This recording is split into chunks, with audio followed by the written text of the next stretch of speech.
Как говорить без Вот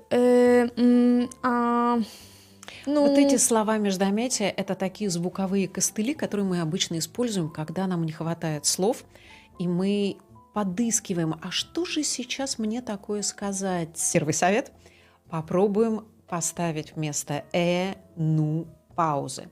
Это достаточно тяжело сделать, к этому привыкнуть тяжело. Каким образом можно себя натренировать? Берешь текст и начинаешь его читать, мгм, этот текст, но специальным образом. После каждого слова делаешь паузу, мгм. такую прям большую, примерно длиной, как было предыдущее слово. Так. Попробуйте. Ежедневное чтение тебя заставит думать об этом. Второй вариант — говорить немножко медленнее. Опять-таки, если ты будешь говорить медленнее, у тебя слова, они будут подбираться быстрее. Буквально чуть-чуть, на 10-15% медленнее, чем обычно.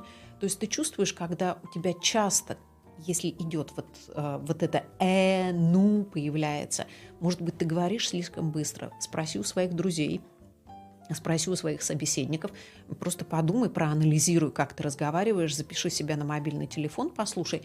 И если действительно это быстро, и ты просто не успеваешь за темпом своих мыслей, тогда тебе нужно замедлиться. Как говорить без Вот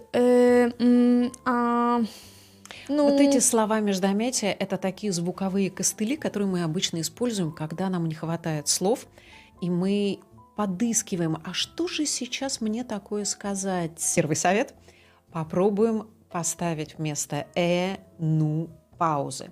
Это достаточно тяжело сделать, к этому привыкнуть тяжело. Каким образом можно себя натренировать? Берешь текст и начинаешь его читать, мгм, этот текст, но специальным образом. После каждого слова делаешь паузу, мгм. такую прям большую, примерно длиной, как было предыдущее слово. Так. Попробуйте. Ежедневное чтение тебя заставит думать об этом. Второй вариант — говорить немножко медленнее.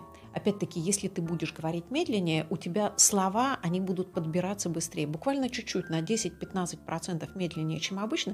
То есть ты чувствуешь, когда у тебя часто, если идет вот это ну» появляется, может быть, ты говоришь слишком быстро. Спроси у своих друзей, спроси у своих собеседников, просто подумай, проанализируй, как ты разговариваешь, запиши себя на мобильный телефон, послушай.